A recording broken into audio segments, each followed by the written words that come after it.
catch you guys down here on the ground with me. Gonna get this done. And see, you got it propped up on a block here.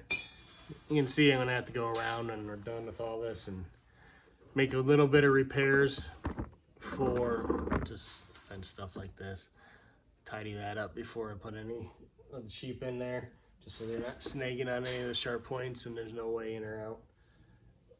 Well, this part here is pretty simple. I mean, these hold it in place, kind of just, and then so I can get the tack welds on there. Like I said, I want to be able to remove it in the future if for some reason it's just not good enough, or come up with a better thing, or I just completely want to do something different. A couple things you got to do with these is they're not quite big enough. You see they don't quite fit over that, so all you got to do is just that little bit. That's all you need. Do that to both of them. And then I'm not reusing these nuts that came with them. I got some of the nylon lock nuts so they don't back off. I don't have them with me. I'll have to go grab them when I put stuff back on here.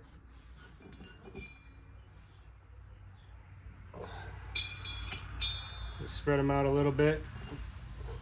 Doesn't take much. You can just do it by hand. Get these holes lined up where I want them.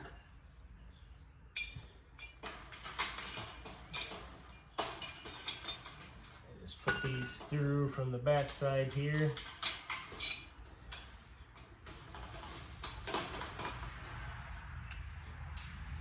Sometimes if you spread it a little too much, you gotta grab a hammer and hammer down on the U-bolt here to get it back closer together where you can get your bracket on there.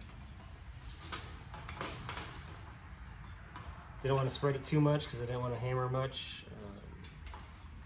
I'm going to have to hammer a little bit. So I'm going to grab the hammer, grab a block of wood, and be right back. Alright, back with the hammer, block of wood. Grab those lock nuts while I was at it too. So all I do to get this back in is just place that block of wood underneath, kind of hold it in place.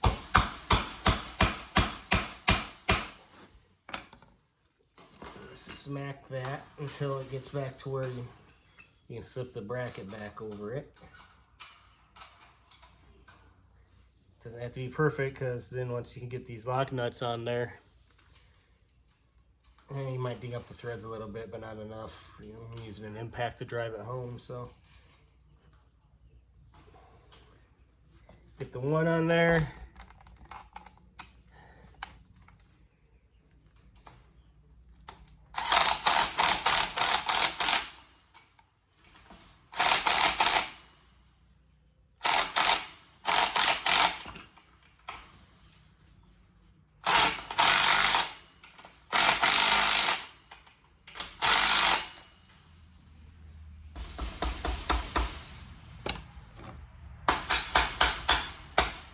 Really crank on that so it's nice and tight. Make sure you got it lined up straight the way you want it. Field is not flat at all, so if these aren't perfectly level, it ain't gonna make a difference because there's not a level spot within 20 miles of here.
Alright, got that all tightened down. Go grab the welder, come back, put some tacks in here just to keep it from twisting around too much. Throw some paint on it and be ready to throw the wheel onto here.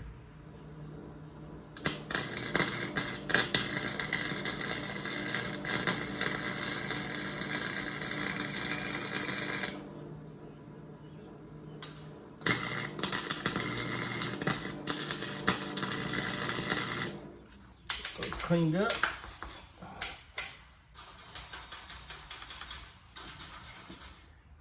So, got a little gap here I gotta fill in. I'll get some paint thrown on here and then you can see me throwing the wheel on.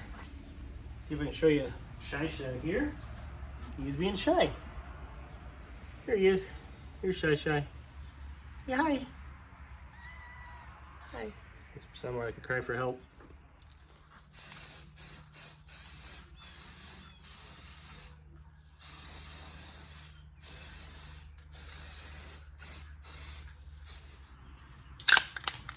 Alright, gotta let that dry and then we'll throw the wheel on. Alright, give that a few minutes to dry. Not a lot, but enough. So all I do is take our wheels. These are 13-inch tire, non-pneumatic, so puncture resistant. Got them at Harbor Freight. Oh, like 20 bucks a piece. $17.99 a piece, something like that. So you got about 100 bucks in your wheels.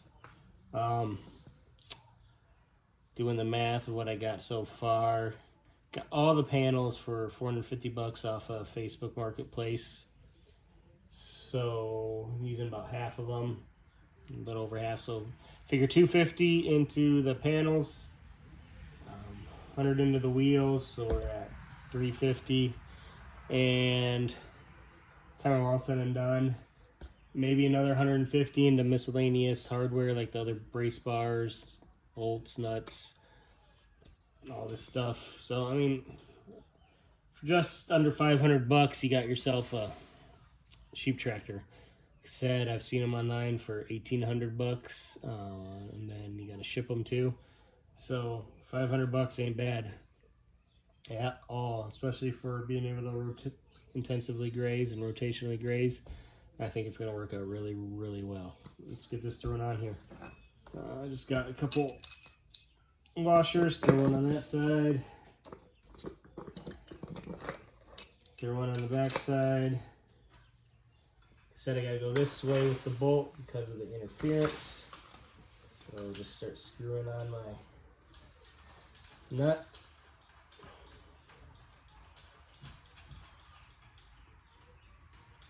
Takes a 15/16 size wrench or socket.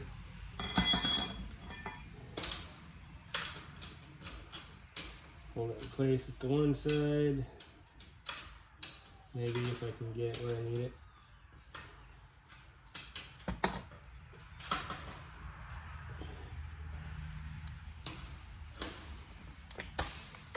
Slow it out.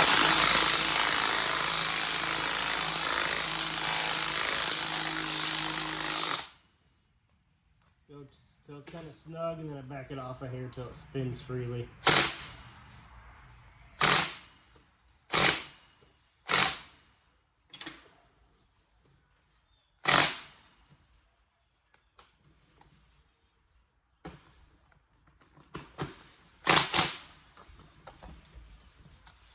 No wobble in it.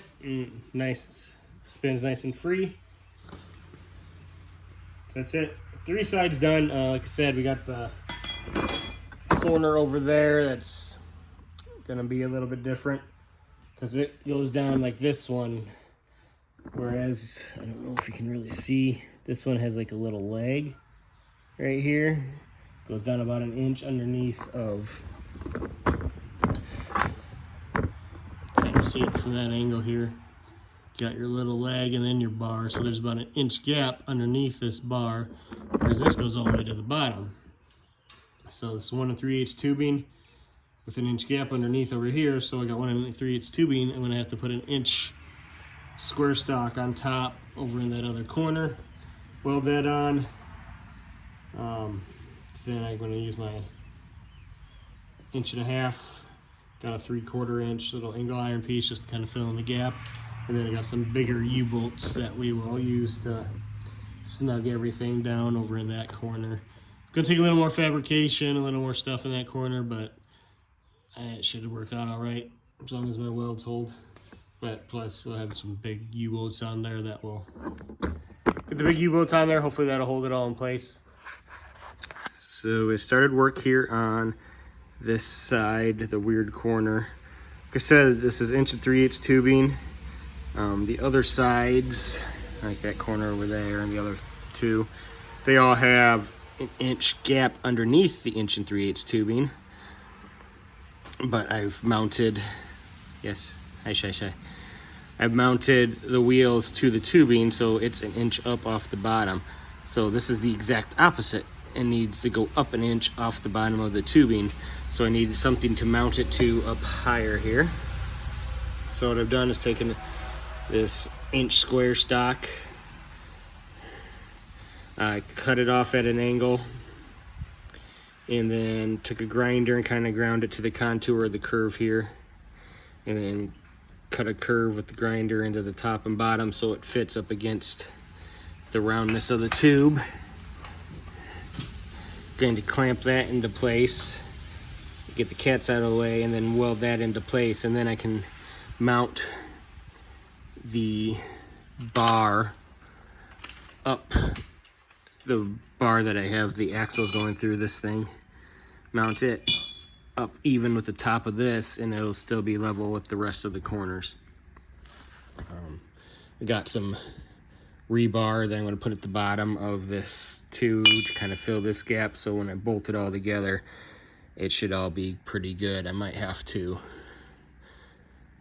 pound this flat a little bit, grind it flat right here just so it's all level. I'll kind of adjust it with the clamps, and then when I tack it into place I'll tack it where I want it so I don't have too much of a camber on the wheel there. But get the cats out of the way, get this clamped down, I'm going to weld that into place. Then I'll cut the angle iron to go underneath this, get it all in, and show you when I get it done there. Okay, I'm going to have to make this short and sweet. We got some severe weather moving in, so I need to get this thing out of my garage so I can get those things back in it. So you can see what I did. I got my square stock welded in there. Took a little piece of flat stock just to kind of fill the gap, because from the I can't talk today, the tubing stuck out a little bit farther, so that kind of fills the gap. So I'm going to take this piece of angle iron, weld it in there, so then when I put it on here it's going to keep it from twisting. I'll show you when it's done. But like I said, I got to get moving so I can get things taken care of before the storms move in. Turn the camera that way here, and you see I welded on this angle iron on the bottom of here, so when we mount this up to here it can't twist in. It'll pull tight and keep it from twisting. It's still hot, so I still got the glove on. So yeah, get that on there, get that all tightened down with the U-bolts just like the other ones, tacked into place, and throw the wheel on. That's about all there is left to this, and then we'll get it rolled out of here. So that piece of flat stock I had on there, it's down there now, was in the way. It was too thick, so I went ahead and ground that off. Go ahead and try to throw that on there now. Let's see, got that all on there. Angle iron keeping it from going twisting. Got these cranked down so much that it's bending. It's not a real project unless you start bleeding. Smash my finger trying to hammer stuff into place there. So I got that all on there. Tack weld that in place, throw some paint on it, and get the wheel on there. So we got that one wrapped up. It's got a little more camber to it than I would like. This back one there is pretty straight. Those two look pretty darn straight. So we'll get set up here where you guys can take a look, and we'll give it its maiden voyage. I think I might use some of the extra angle iron and stuff I got to go across in the middle, weld those up, but that's going to be for another day. We're going to roll this out and see how it goes.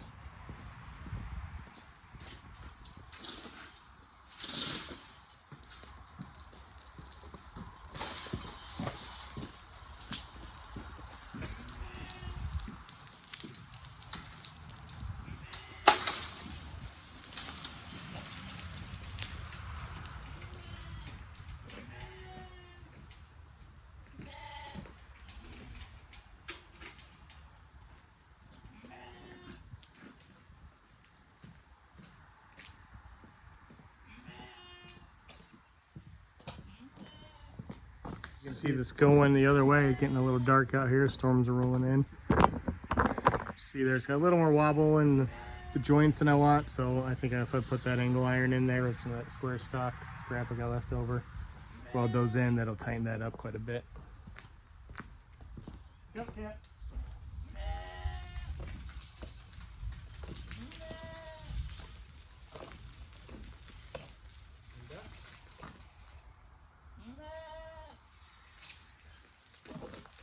Say she looks pretty good sitting out there. Rolled nice and easy. Hopefully in the field it'll be just as easy. Going to put some kind of stake stopper thing on there, hold it in place, because you've seen this place, not a lot of flat spots, so it'll be going uphill, downhill sometimes. Don't want it rolling away. Weld in those couple braces there at the joints and figure out just like maybe a pull chain or something. I might just push it and pull it like I was. See how that goes. Might not even need to put any kind of chain on there. Looks pretty good to me so far, so won't be too much. Get it wrapped up, fix the fence there, the chain link in a couple spots. Bring you along with me to finish that up as well.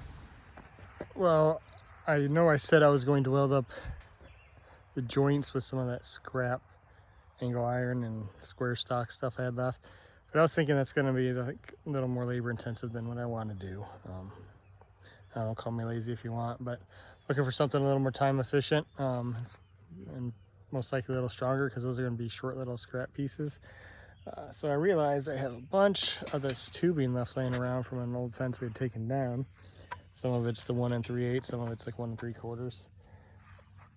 I had a couple of these U-boats left over, so I experimented here and I just cut like a 3-foot piece, braced it across and cranked down on it with some of these U-boats.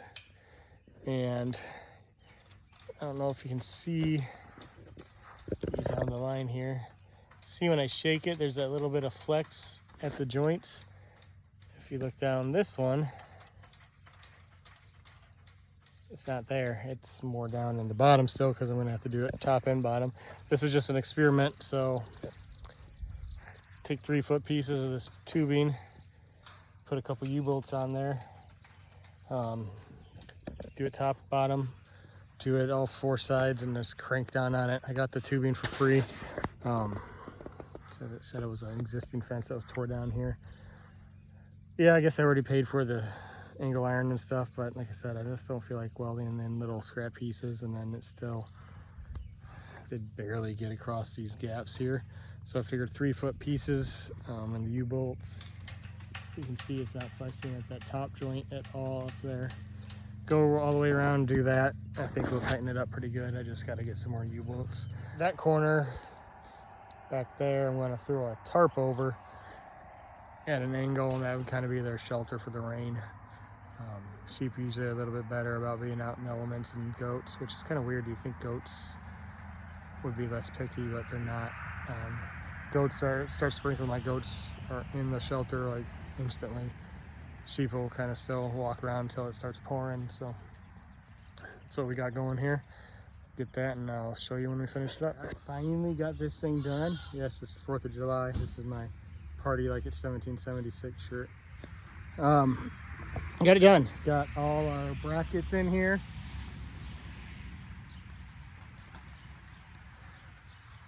Bring you up here where you can see it better. Braced all the joints again with just some more pipe I had laying around, and then we just use some of these U-bolts. There's not nearly as much flex as there was. I mean, there's a little bit of bounciness, but because it's a long stretch of stuff, but nothing's gonna bend, nothing's gonna break. See in the corner there, put a tarp where they can get out of the rain and get some shade. What else did we got? We got all the bits and pieces of the chain link that needed tightened up and fixed up done. Spin you around there. Down here, let's see if I can get it in here. I made some stops for it. So you guys have been out in my field here. It's not level, so this is going to be going uphill and downhill sometimes, and I want it to roll away. So this corner and the opposite corner, I took a piece of 1/2-inch pipe, and then just a little piece of rod here. Bent this, took the end, kind of see, took a grinder and sharpened it up. So now when I get it in place, we can lock it in place. Just squish that down on the ground, keep it from rolling away. And then when I want to move it, just pull it up, kind of hook it on the fence there, roll it where we want it, squish it back down. That's about it. I mean, it's finished up. Still got a few things to do before we put it out in the field. With the cattle out there, I think I'm gonna get some poly wire and kind of fence off an area with the poly wire to keep the cows from getting to it. Because if you've ever had cows, they like to rub and scratch on everything. Really don't want, 1,500 pound, 2,000 pound animal rubbing on this, scratching on it, pushing on it. It's designed for sheep, it's not designed for cows. So before I can get it out in there and get them going, we're gonna have to get some of that ordered and get that area sectioned off. But otherwise, she's ready to go. I can't push it right now because I got both of these locked in here, but you saw me roll it out of the garage the other day. Still rolls great. Everything's done. Painted up all the welds. She's good to go. So, said, by the time I got everything into this, it's about 500 bucks, give or take a little bit. Not bad for what it is, especially considering, like I said, this other stuff out there for 1,800 plus. If I had to completely fabricate it from scratch, it would have been more than that as well. Didn't have to do as much fabrication with having the panels and the fence already on it. Like I said, just all the little bits of stuff I had to fabricate. We'll give an update when we get this out in the field and get the sheep in it and see how it goes. I'm gonna get them out there pretty soon. They're right here next to us. Got them in this paddock up here. See, they're getting pretty big. We got, kids named them. Where is he? It's our ram, it's Bagel. One of them is Donut, one of them is Hope, the ewes. I don't know which one's which. They look about the same to me. Bagel's a little bit different. He's got some brown in him. He's kind of a little bit different looking. Kind of got a little bit of a mottled, dappled appearance. See if we can get up there and get him close up here. I'm gonna come up here and say hi. You can see Bagel's mottled head there. Hey guys. Yeah, they've been weaned now for a little over a week, but they still want a bottle. But they're eating grass good. Got hay thrown in that little lean-to there. They're ready to get out in the field and start using all this pasture I got. Got it, I need to use it. Instead of renting it out to cattle, but we'll run the sheep in there. You can see where we mowed. Just got a clean strip so I can run that out there without trying to push over a 4-foot grass. This is about 6-ish inches off the ground. Grass is probably a foot taller, so it's fine, it'll bend. We'll get it all in there, give them some fresh stuff to eat, move it. Hopefully it'll just be daily. If we have to do twice a day, we will. I think where we're at right now, it'll only be once a day. So we'll do a video on that when we get them out there and get them moving and see how it goes. Thanks for joining us here on the homestead. Hope you enjoyed it. Maybe you actually learned something this one. Just keep liking and subscribing, help us out, help us growing. Thank you.